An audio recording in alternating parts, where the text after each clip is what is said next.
Okay, so boom. So once upon a time, a very long time ago when I was in high school, a sophomore year of high school, all I did was skip. What we would do is skip school to go to other schools.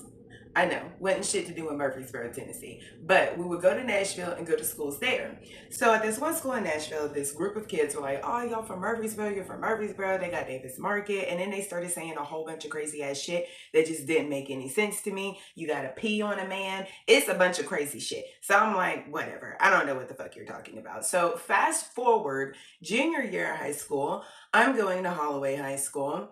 And at the time, I was dating this white boy. His name was Ian, and Ian was obsessed with Fagos. Okay, so he found this store in Murfreesboro, right around the corner from the school, and it had like this entire wall of Fagos, like this giant inside wall of Fagos. So because we had off-campus lunch, we would go over to this store and get his Fagos.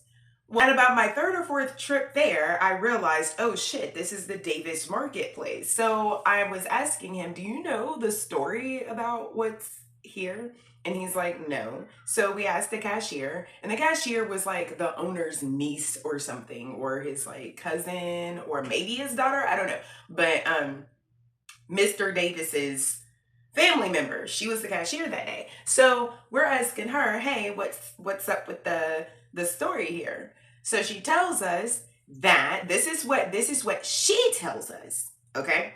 That the center of the universe was founded by a group of college kids in 1976. They figured that that place at Davis Market was the center of the universe.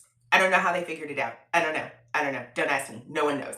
But it's the center of the universe. So if you go in that store and you buy beer, you are then cursed with staying in Murfreesboro for the rest of your life, right? So the only way to break this curse is if you go and pee on this statue of an obelisk. What is an obelisk, right? It's, I'll just That's an obelisk, right? We have a statue of one in Murfreesboro, Tennessee, at the geographic center of Rutherford County. Murfreesboro, Tennessee. Murfreesboro, the geographic center of Murfreesboro. You have to pee on this statue and then you break the curse. Okay, that's what they tell the tourists here. Okay, let me tell you the real story. This is what I heard because that day, because Ian was from Nashville. And so he came to school here in Murfreesboro, his first time being in Murfreesboro. So he had never heard it before either. And so when we went back to school, we were asking the teachers and stuff, and they were like, no, that's just what we tell tourist people. This is the real story. So it wasn't a group of college kids. It was a group of Buddhist monks in the 1960s that found that the basement, it's in the basement. It's in the basement of Davis Market. It's the center of the universe. And if you go into the store at all, it doesn't matter if you're buying beer, incense, whatever. If you go into the store at all, then you are cursed. You are cursed to not stay in Murfreesboro for the rest of your life, but you will always be cursed to come back here. And you just might end up dying here. Now, here's the real important part. The only way to break the curse is not to pee on the obelisk. There used to be a statue of Colonel William something. Colonel William, I will put the name here because I'm drawing a fucking blank right now. But it was him. There was a statue. I'll show it. I was really upset that we couldn't get that footage. And I've been going back like every day for the last 3 days and they're still doing construction and I don't know what construction they're doing.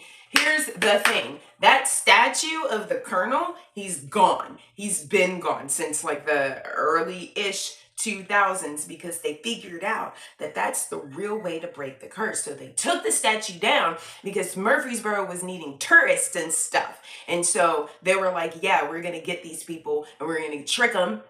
And so that way they can't really leave.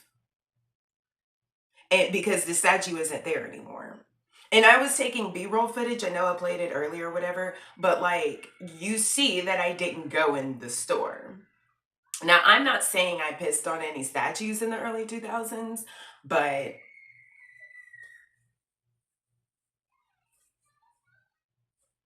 Does your town have any urban legends? Put it in the comments below. Make sure you like and subscribe. That's it for me, y'all. Bye. I just really want to say, if you could hear any of that fucking hollering outside, I work at nights, right? And my camera's been doing this weird fucking light flickering thing whenever I have artificial light. So I'm trying to figure out like what's happening, like what will happen with the regular daylight. And I don't know if you can hear that shit or not, but there's a bunch of really annoying kids outside playing and being very loud right outside my window. It's so funny to me. No matter where I move to, I always end up with a bunch of fucking people disrupting my sleep schedule. It doesn't matter if I'm working days, if I'm working nights, if I'm working round the clock, if I'm traveling for work and, you know, only being at home for a little bit amount of time to get some rest. No. No. Do you hear that? They're fucking gone. I finished the video and now they want to fucking... Oh my fucking God. Story of my life. The story of my fucking life, bro. He found this, bro, or Rutherford County.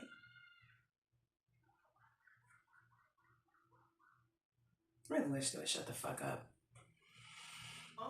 About my second. Shut the fuck up.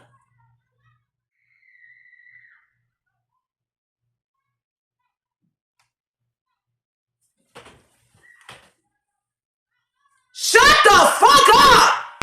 Yes, that statue. Like, but the nigga was there.